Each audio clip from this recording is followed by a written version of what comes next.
الحمدللہ رب العالمین والصلاة والسلام علی سید الانبیاء والمرسلین نبینا محمد وعلی آلہ وصحبہ اجمعین اما بعد۔ رب اشرح لی صدری ویسر لی امری واحلل عقدۃ من لسانی یفقہوا قولی۔ محترم سامعین کرام، احباب گرامی، دیگر سامعین،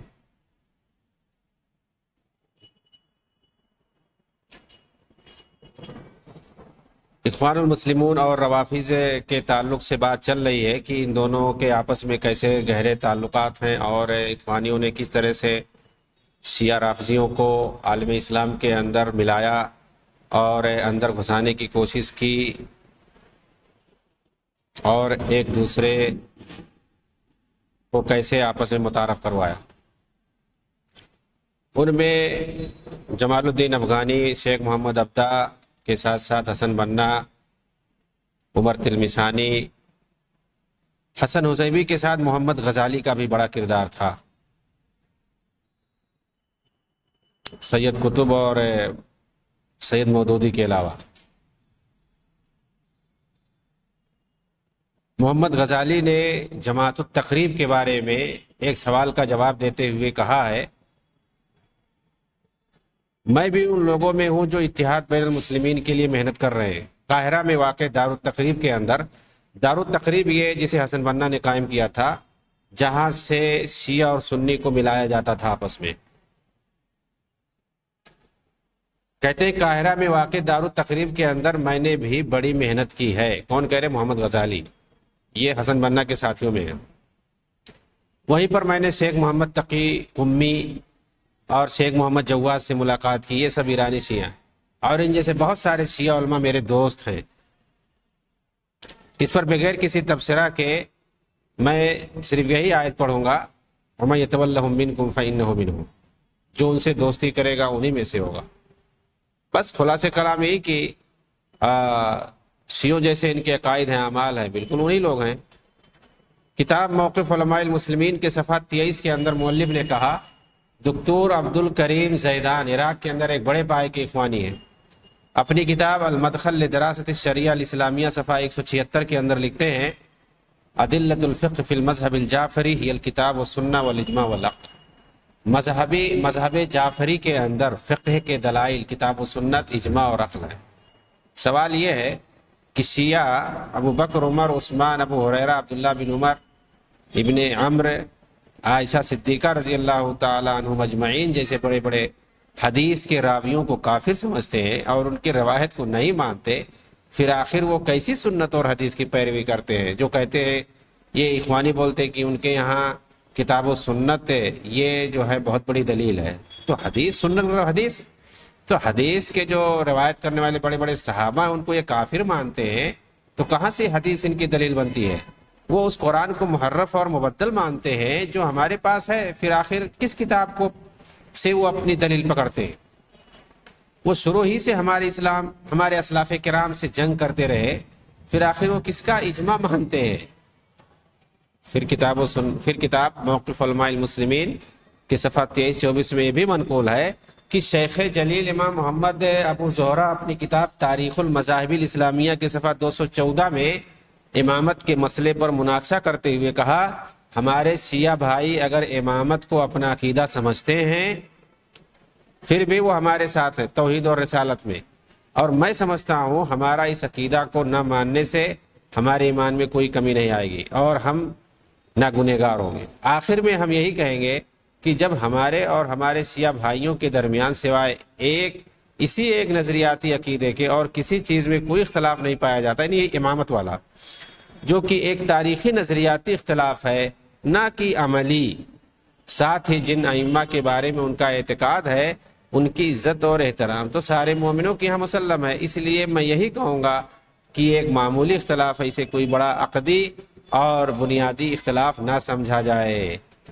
اب اس کھلے اعتراف پر کسی تبصرے کی ضرورت نہیں ہے کہ اخوانی امامت کے مسئلے کو بھی معمولی بتا رہے ہیں اور کہہ رہے ہیں کہ ایک معمولی اختلاف ہے، باقی سب صحیح ہے۔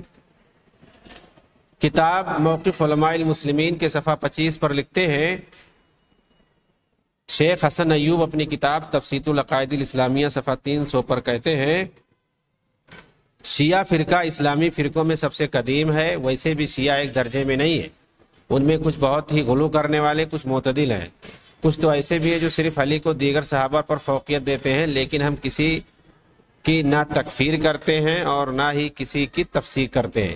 اس پر ایک چھوٹا سا سوال بنتا ہے، کیا ابوبکر عمر عثمان رضی اللہ عنہ پر علی کو فوقیت دینا اعتدال ہے؟ مسند احمد، صحیح بخاری وغیرہ میں مروی ہے، عن ابن عمر قال كنا نعد ورسول الله صلی اللہ علیہ وسلم حی واصحابہ متوافرون ابو بکر عمر عثمان ثم نسکت۔ سیدنا ابن عمر رضی اللہ تعالی عنہما سے مروی ہے کہ رسول اللہ صلی اللہ علیہ وسلم کی موجودگی میں جبکہ صحابہ کی کثرت تھی، ہم انہیں اس طرح شمار کرتے تھے، ابو بکر عمر عثمان، پھر آگے ہم خاموش ہو جاتے تھے۔ عبداللہ بن احمد نے السنہ میں اضافہ کیا ہے، وَيَبْلُغُ ذَلِكَ النَّبِيُّ صلی اللہ علیہ وسلم فَلَا يُنْكِرُهُ عَلَيْنَا، یہ بات نبی اکرم صلی اللہ علیہ وسلم تک پہنچائی گئی مگر آپ نے ہم پر کوئی نکیر نہیں کی۔ یعنی صحابہ کے درمیان یہ ترتیب مشہور تھی، ابو بکر عمر عثمان علی، اس کے بعد تو اللہ کے رسول کے زمانے میں لوگ ایسا سمجھتے تھے، لیکن اللہ کے رسول نے گویا اس پر نکیر نہیں کی اور اس کو ثابت مانا۔ کتاب السنہ جو عبداللہ بن احمد کی ہے، اس کے اندر مزید یہ روایت آئی ہوئی ہے، عن ابن الحنفی قال قلت لأبی من خیر الناس بعد النبی صلی اللہ علیہ وسلم فقال ابو بکر، قلت ثم من قال عمر، ثم قلت فأنت قال ابوک رجل من المسلمین۔ محمد ابن حنفیہ سے روایت ہے کہ میں نے اپنے والد یعنی علی سے پوچھا، نبی اکرم صلی اللہ علیہ وسلم کے بعد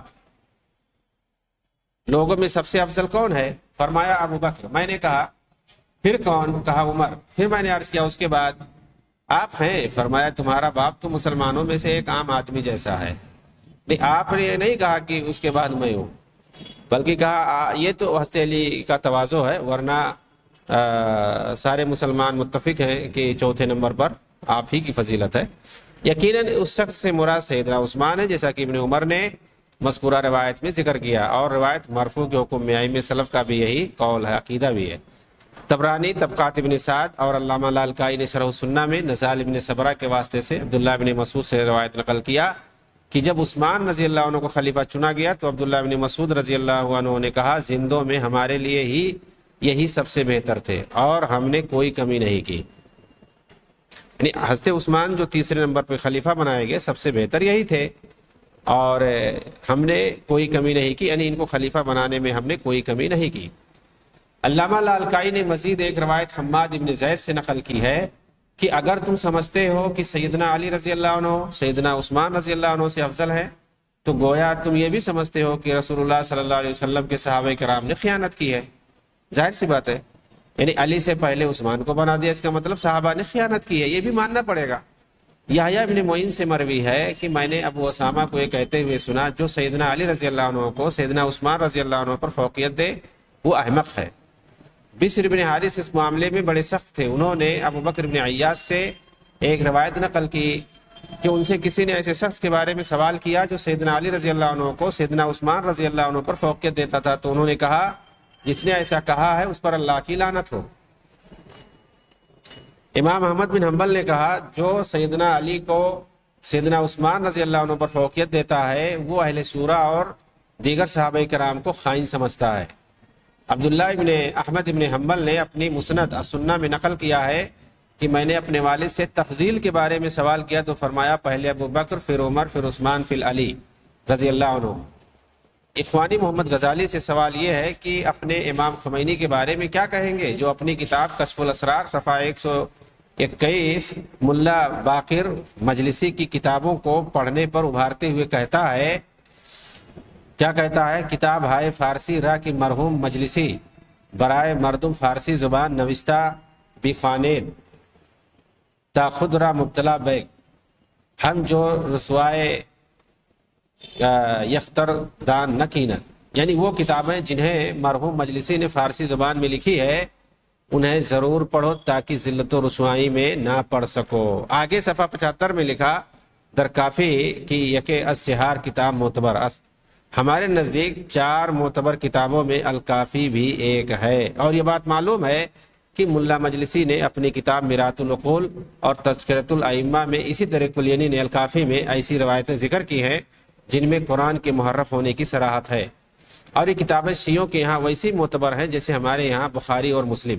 بطور خاص ملا مجلسی نے قرآن کو محرف ثابت کرنے کے لیے اپنی کتابوں میں مختلف جگہوں پر اس مسئلے کو اٹھایا ہے۔ کتاب اتحاد یکجہتی، یہ ایران پاکستان سے یہ کتاب چھپی ہے، اتحاد یکجہتی، اسے جماعت اسلامی والوں نے چھاپا ہے۔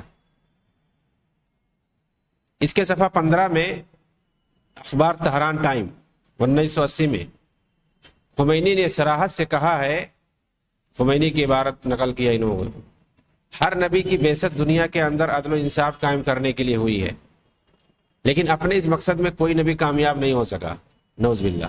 حتیٰ کہ خاتم المرسلین بھی جنہیں اصلاح انسانیت، قیام عدل اور تربیت و اخلاق کے لیے مبعوث کیا گیا تھا، وہ بھی اپنی زندگی میں کامیاب نہ ہو سکے۔ عنقریب اس میں پوری کامیابی امام مہدی کو ملے گی۔ اس طرح کی بات اس نے کہی ہے، اور اتحاد یکجہتی کے اندر امام خمینی کی نظر میں یہ کتاب ہے ایرانیوں کی، شیعوں کی، اسے پاکستان میں چھاپا گیا ہے کہ مطلب سیاہ سنی اتحاد جو ہے امام خمینی کی نظر میں کیا ہے، اس کے اندر اس بات کو نقل کیا گیا ہے، خمینی کی اس بات کو۔ خمینی کا عقیدہ ہے کہ کوئی نبی اپنے مشن میں کامیاب نہیں ہوا، امام مہدی آئیں گے وہی کامیاب ہوں گے، ان کے امام مہدی جو اپنا ان کا مانا ہوا ہے۔ اصل کتاب کی شکل بھی آپ دیکھ سکتے ہیں۔ ملعون خمینی نے اپنی کتاب الحکومہ الاسلامیہ، اس کے صفحہ 52 کے اندر لکھا ہے، الحکومہ الاسلامیہ یہ بہت ہی خطرناک کتاب ہے خلافت ملوکیت کی طرح سے۔ کیا اس نے کہا ہے خمینی نے؟ وَإِنَّ مِن ضَرُورِيَّاتِ مَذْهَبِنَا أَنَّ لِأَئِمَّتِنَا مَقَامًا لَا يَبْلُغُهُ مَلَكٌ مُقَرَّبٌ وَلَا نَبِيٌّ مُرْسَلٌ۔ ہمارے مذہب کے ضروری عقائد میں سے ہے کہ ہمارے اماموں کو جو مقام مرتبہ حاصل ہے، وہ مقام مرتبہ نہ تو کسی مقرب فرشتے کو حاصل ہے، نہ ہی کسی نبی مرسل کو، یعنی وہ نبی کا مقام نہیں جو ان کے من گھڑت اماموں کا مقام ہے، نعوذ باللہ۔ کتاب الاستاذ خمینی فی میرات عقائدہ کے اندر صفحہ 1 پر عبد القادر آزاد خمینی کا وہ خطاب نقل کرتے ہیں جسے اس نے اپنی جوانی میں پیرس کے اندر کیا تھا۔ خمینی نے کہا، عالمی اسلام ہو یا دوسرے لوگ ہماری طاقت کا لوہا اسی وقت مانیں گے جب ہم مکہ اور مدینہ پر قبضہ کریں گے، اور جب میں مکہ اور مدینہ کے اندر فاتحانہ داخل ہوگا اس وقت میرا پہلا فرض یہ ہوگا کہ دونوں بت ابو بکر عمر کو ان کی قبروں سے نکال پھینکوں، نعوذ باللہ من ذالک۔ یہ پیرس کے اندر خمینی نے یہ بات کہی تھی، اور وہیں سے پیرس والوں نے، صلیبیوں نے اسے لا کر کے جٹ طیارے میں تہران کے اندر اتارا تھا سیکورٹی کے ساتھ۔ ظاہر سی بات ہے یہ خطرناک کینسر تھا جسے عالمی اسلام کے اندر اتارا گیا تھا۔ کس نے اتارا؟ صلیبیوں نے۔ جس طرح سے انگریزوں نے اسرائیل کو ایک خنجر گھونپا ہے، اسی طرح سے فرانسیسیوں نے ایک خنجر گھونپا ہے ایران کے اندر خمینی کی شکل میں۔ یہ وہاں فرانس کے اندر اس طرح سے تقریر کرتا تھا کہ جب ہم مکہ مدینہ پر قبضہ کریں گے اس وقت لوگ سمجھیں گے ہمارا لوہا مانیں گے، اور وہاں مدینہ میں جا کر کے ہم ابو بکر عمر کی قبروں کو اکھاڑیں گے، نعوذ باللہ۔ اسی طرح کی بات ملا باقر مجلسی نے بھی اپنی کتاب حق الیقین صفحہ 145 کے اندر ذکر کی ہے۔ یہ کتاب چھاپا خانہ کتاب فروشی اسلامیہ تہران 1390 ہجری سے شائع ہوئی ہے۔ ملعون خمینی نے اپنی کتاب کشف الاسرار میں اس بات کی صراحت کی ہے کہ نبی اکرم صلی اللہ علیہ وسلم کے سارے صحابہ نعوذ باللہ منافق تھے سوائے علی اور ان کے 3 یا 4 ساتھیوں کے۔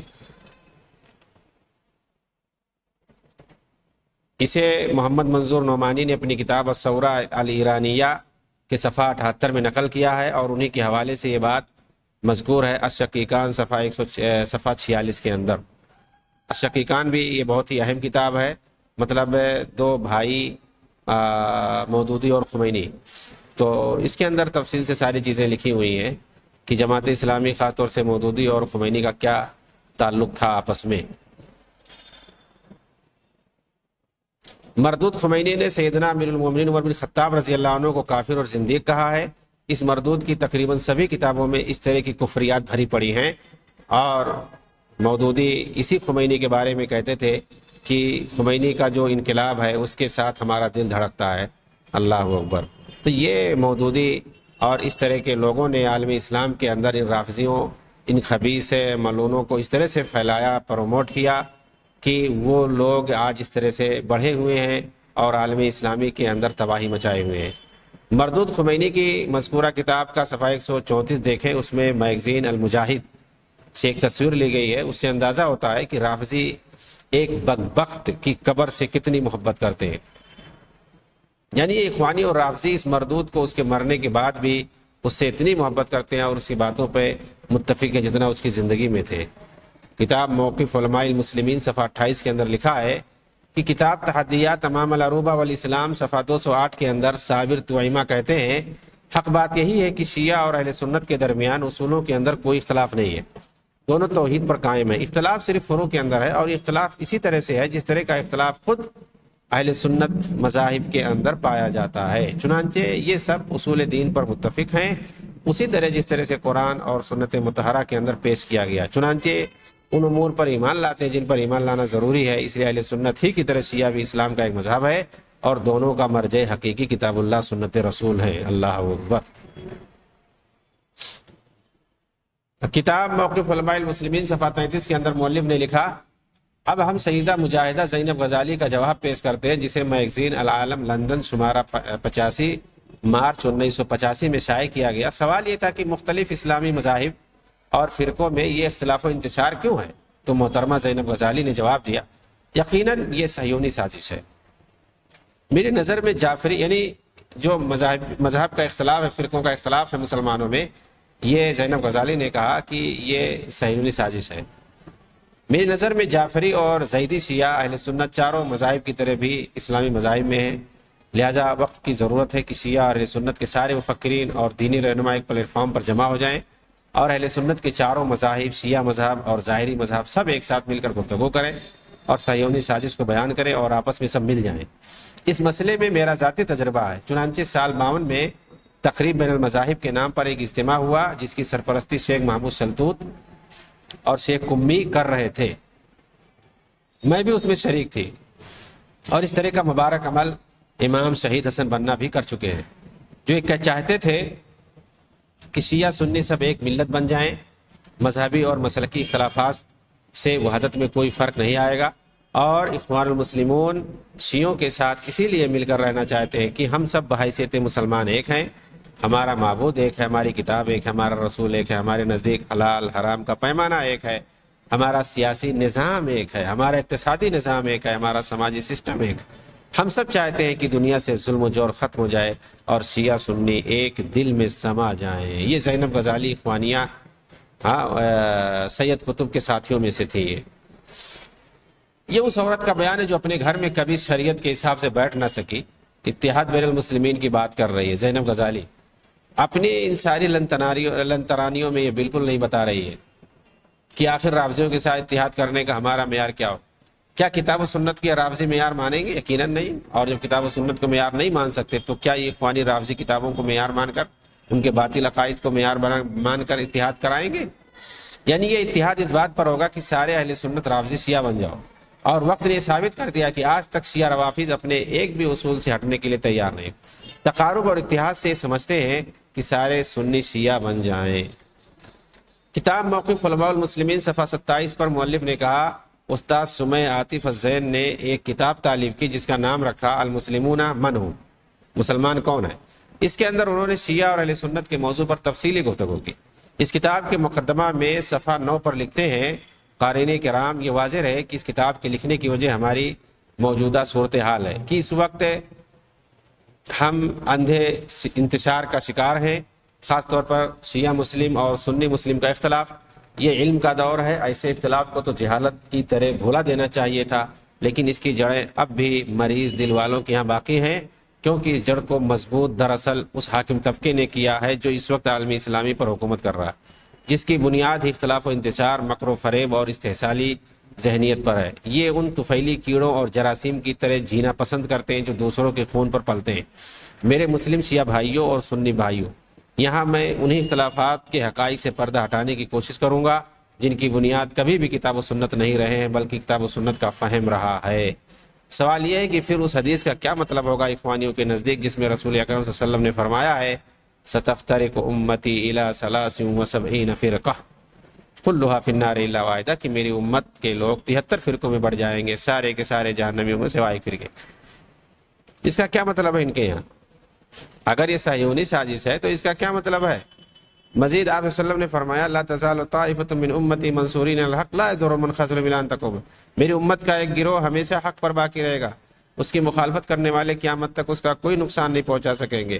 تو بھائی اسے جو حق پر جو جماعت حق پر ہے، کتاب و سنت کو جو مان رہے، فہم صحابہ کو جو مان رہے، کتاب و سنت کو جو مان رہے، اور نبی صلی اللہ علیہ وسلم کی سنت کے مطابق جو عمل کر رہے ہیں، قرآن کو جو مانے، اس کے مطابق عمل کرو، اسی پہ قائم رہو، دوسرے کو دیکھنے کی کوئی ضرورت نہیں ہے۔ پھر آخر سیدنا علی رضی اللہ تعالیٰ عنہ نے ان سبائی شیعوں کو کیوں جلا دیا تھا جو آپ کو معبود سمجھنے لگے تھے، اور ان لوگوں کو کوڑے کیوں لگوائے تھے جنہوں نے آپ کو سیدنا ابوبکر و عمر اور عثمان پر فوقیت دے دی تھی اور ان پر آپ کو افضل سمجھنے لگے تھے؟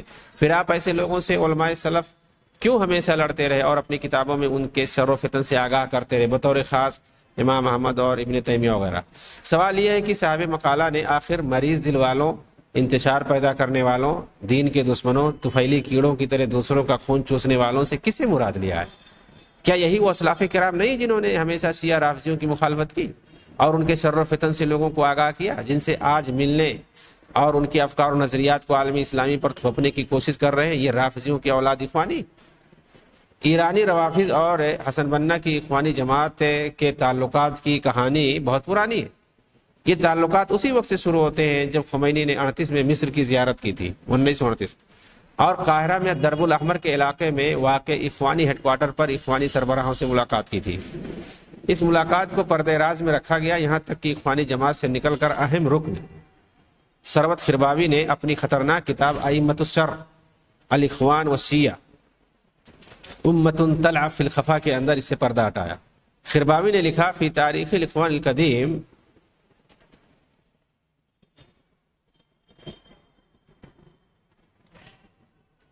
ورقة زلت مخفية لا يعرف أحدها عنها شيئا أذهلتني حين عرفتها، كانت مخبأة في أحد دهاليز الجامعة من دون أن يلتفت إليها أحد أو يشعر بقيمتها التاريخية. كانت هذه الورقة تحتوي على خبر زيارة لمقر الإخوان في مصر قام بها مصطفى الخميني عام 38 900 و1000 من الهجرة و1000 من الميلاد، وتشير هذه الورقة إلى أن ثمة لقاء خاص تم بين المرشد الأول للجماعة الأستاذ حسن البنا ومصطفى الخميني الذي أصبح فيما بعد سيد روح الله الإمام آية الله الموسوي الخميني مفجر الثورة الإيرانية. ولكن مما يوصف له أن أحد من الذين عاصروا هذه الواقعة لم يدون أحداثها ووقائعها، على الرغم من أن زيارات أخرى قامت بها شخصيات شيعية شهيرة لمقر الإخوان في منطقة الدرب الأحمر وصلت إلينا أخبارها وبعض تفاصيلها۔ اخوانیوں کی ابتدائی تاریخ کا ایک صفحہ سب کی نگاہوں سے پوشیدہ رکھا گیا۔ کون سا صفحہ ہے وہ؟ میں اسے پڑھ کر حیران میں پڑ گیا۔ یہ خربت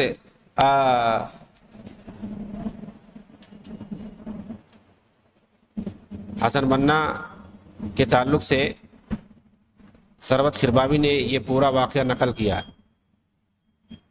کہہ رہے ہیں کہ سب کی نگاہوں سے اسے پوشیدہ رکھا گیا۔ یہ ورقہ کیسے گمنامی کا شکار ہے جس کے بارے میں کوئی خبر نہیں اور نہ ہی اس کی تاریخی قیمت بتائی جاتی۔ وہ ورقہ جس کے اندر مصطفیٰ خمینی نے اخوانیوں کے ہیڈ کوارٹر پر 1938 میں زیارت کی تھی اور اخوانی مرشد حسن بنہ اور رافضی لیڈر مصطفیٰ خمینی کے درمیان ملاقات ہوئی تھی۔ یہی مصطفیٰ خمینی جو خمینی بغاوت کے بعد ایرانیوں کے اندر سید روح اللہ امام آیت اللہ موسوی خمینی سے مشہور ہو گیا۔ لیکن افسوس کی بات یہ ہے کہ جن لوگوں کے سامنے اور جن کے زمانے میں ملاقات ہوئی انہوں نے اس کا ذکر کہیں نہیں کیا، نہ لکھ کر نہ بول کر، جبکہ اس ملاقات کے علاوہ دیگر کئی ایرانی شیعہ شخصیتوں کی زیارت اخوانیوں کے مرکز میں ہوئی اور اس کا تذکرہ اور تفصیل لکھی گئی اور مشہور بھی ہے کچھ۔ اس واقعے سے یہ سمجھنا بالکل آسان ہوگا کہ کس طرح سے ایرانی رافضیوں نے مصر کے اندر اخوانیوں کا استعمال کر کے عالمی اسلامی کو تباہ کرنے کی ذمہ داری اٹھا رکھی، اور صرف خمینی ہی نہیں بلکہ اس کے علاوہ اس کا نائب صفوی آیت اللہ قمی وغیرہ برابر زیارت کرتے تھے۔ ان لوگوں کے لیے راہ ہموار کیا تھا ایرانی جاسوس ماسونی جمال الدین افغانی نے اور اس کے بعد اس کے شاگردوں نے، جن میں مشہور شاگرد محمد عبدہ، کہ کس طرح ان لوگوں نے دین کے نام پر سیاسی جماعت بنا کر مسلم حکمرانوں اور عوام کے خلاف سازش چلی ہے۔ اس کا اندازہ اس وقت آسانی سے ہو جائے گا جب یہ پتہ چلے گا کہ شروع ہی سے یہ جماعت صحابہ دشمن رافضیوں سے ایسے اصول پر بھائی بھائی بن کے رہتی ہے جو اصول دین کے مسلمہ اصولوں سے ڈائریکٹ ٹکراتا ہے۔ نتعاون فی ما اتفقنا علیہ ویعذر بعضنا فی ما اختلفنا فیہ۔ دراصل یہ اصول پہلے شیخ محمد عبدہ نے اپنایا تھا کہ ہمارے درمیان جو متفقہ فیصلے ہیں اس کو مان کے چلیں گے اور جس میں اختلاف ہے ان کو چھوڑ دیں گے. یہ محمد عبدہ نے اپنایا تھا تمام ادیان کو ایک ساتھ لے کر چلنے کی، صرف مذاہب نہیں، ادیان. بعد میں اسی کو رشید رضا نے اپنایا تمام سنی مسالک کو ایک ساتھ لے کر چلنے کے لیے. لیکن ان کے بعد حسن بنا نے اسی اصول کو لے لیا شیعہ رافضیوں اور سنی مسلمانوں کے ایک ساتھ لے کر چلنے کے لیے، بلکہ رافضیوں کے ساتھ مل کر حکومت بنانے کے لیے. بلکہ حسن بنا نے تو وحدت اسلامی کا نعرہ بھی لگایا جس کا مقصد شیعہ سنی کو ایک ساتھ لے کر چلنا تھا، اور اس کے لیے انہوں نے مصر کے اندر دار التقریب بین المذاہب الاسلامیہ کے نام سے ایک آفس بھی بنائی تھی، جس کا مشورہ ایک رافضی ایرانی عالم محمد تقی القمی نے دی تھی، جس وقت اس نے قاہرہ میں 47 کے اندر حسن بنا سے ملاقات کی تھی. اور ایرانی قیادت نیز اخوانیوں کے درمیان تعلقات کو مضبوط کرنے کے لیے بنیادی کوشش کی تھی. پھر 1948 میں آیت اللہ کاشانی سے حسن بنا نے موسم حج میں ملاقات کی. حسن بنا اس پہل کے بانی تصور کیے جاتے ہیں. چنانچہ حسن بنا ہی کے دور سے رافضیوں کے ساتھ ان کی دوستی مضبوط چلی آ رہی، بالخصوص سیاسی پیمانے پر دونوں ایک ہی ایجنڈے پر کام کرتے ہیں. اگر یہ واقعی اسلامی وحدت قائم کرنے کے ایجنڈے میں مخلص ہوتے تو ضرور قائم ہو چکا ہوتا، مگر زمینی حقیقت اس کے بالکل برعکس ہے کہ بہت سے سنیوں کو مصر کے اندر اس جماعت نے رافضی بنا ڈالا، جبکہ ایک بھی شیعہ رافضی سنی نہیں ہوا. اس سے پتہ چلتا ہے کہ اسلامی وحدت کا مقصد ان رافضیوں اور اخوانیوں کے نزدیک یہی ہے کہ سارے مسلمان شیعہ رافضی بن جائیں.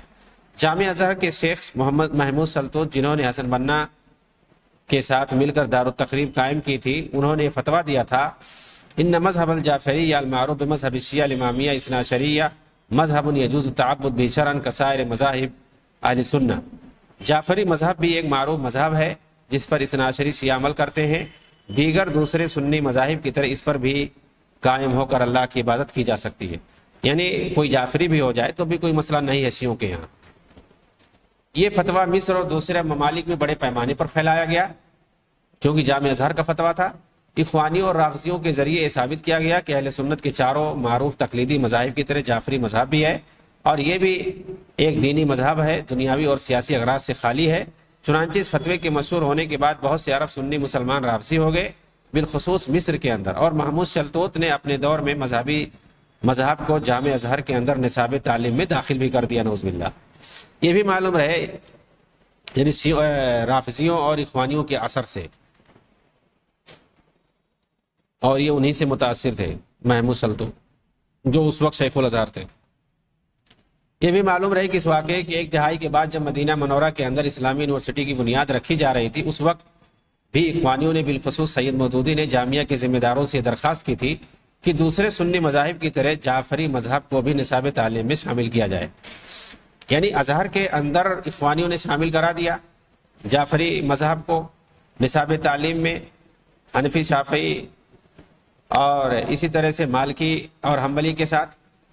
تو اب مدینہ منورہ یونیورسٹی جو ہے اس کے اندر بھی کوشش کر رہے تھے لوگ، خاص طور سے مودودی نے باقاعدہ ریکویسٹ کیا تھا، خطوط بھیجے تھے اور لکھا تھا کہ جعفری مذہب کو بھی نصاب میں داخل کیا جائے، مگر خمینی کے غلاموں کی درخواست کو رد کر دیا گیا وللہ الحمد، اور یہ کامیاب نہ ہو سکے. مدینہ یونیورسٹی میں رافضی مذہب کو یہ لوگ داخل نہیں کرا سکے. 1945 میں ایرانی رافضی خمینی کا ساتھی نواب صفوی، جس کا نام امام مجتبیٰ میرلوجی ہے، اس نے اخوانیوں سے متاثر ہو کر ایران کے اندر فدایان اسلام نام کی تحریک قائم کی تھی، جس طرح 1941 کے اندر سید مودودی نے انگریزی انڈیا کے اندر اسلامی جماعت قائم کی تھی. نواب صفوی کو سید قطب نے 54 کے اندر مصر آنے کی دعوت دی، حالانکہ اس سے پہلے یہ مصر آیا کرتا تھا اور اخوانی مرکز میں رہتا تھا. اخوانی طلباء کو یونیورسٹیوں کے اندر حکومت مخالف احتجاج کرنے کا طریقہ سکھاتا تھا. حسن بنا کے قتل کے بعد ایران بھاگ گیا تھا، مگر حالات نارمل ہونے کے بعد دوبارہ سید قطب نے مصر بلایا. پھر اس نے مصر، سیریا، اردن اور دیگر مشرق وسطیٰ کے ممالک میں اخوانی رہنماؤں سے ملاقات کرنے لگا، ان کی محفلوں جلسوں میں شرکت کرنے لگا. سیریا کے اندر اخوانی اجلاس میں اپنے خطاب میں اس نے یہ بات کہی تھی، من اراد یکون جعفری حقیقیا فلینضم الی صفوف الاخوان المسلمین. میں نہیں کہتا کہ شیعہ بن جاؤ، اگر حقیقی جعفری شیعہ بننا ہے تو اخوان المسلمین کا ممبر بن جاؤ. یہی ایران ہے جس نے 48 میں اسرائیلی ریاست کو تسلیم کیا، مگر کسی رافضی یا اخوانی نے احتجاج نہیں کیا تھا، بلکہ 79 کے اندر جب ایک خونی بغاوت کے ذریعے ایران میں فرانس، برطانیہ اور امریکہ کے ذریعے خمینی کی حکومت بنوائی گئی اس وقت سب سے طاقتور عرب پتی اخوانی یوسف مصطفیٰ ندا کی قیادت میں باقاعدہ ایک وفد تہران بھیجا گیا خمینی کو مبارکبادی پیش کرنے کے لیے، خصوصی ملاقات کے لیے۔ اس وفد کے ساتھ اردن کے اندر اخوانی جماعت کے مراقب عام عبد الرحمن خلیفہ بھی تھے ساتھ میں۔ تو یہ اخوانیوں کی رافضیت نمازی ہے کہ کس طرح سے انہوں نے شیعوں کا ساتھ دیا اور ہر میدان میں ان کے ساتھ رہے، اور مسلم دنیا کی تباہی میں مکمل طور سے، خاص طور سے سیاسی نظریات میں شیعہ رافضیوں کے یہ طاقتور دوست تصور کیے جاتے ہیں ہر جگہ، چاہے وہ ایران ہو یا افغانستان ہو یا اسی طرح سے عراق ہو، یمن ہو، سیریا ہو، لبنان ہو، فلسطین ہو، ہر جگہ یہ شیعوں کے خاص سے دوست اور ساتھی مانے جاتے ہیں۔ ان کو مضبوط کرنے میں اللہ تعالیٰ ان مکاروں اور سازش سے کرنے والوں سے عالمی اسلام کو نجات دے، آمین۔ وآخر دعوانا الحمدللہ رب العالمین، السلام علیکم ورحمۃ اللہ وبرکاتہ۔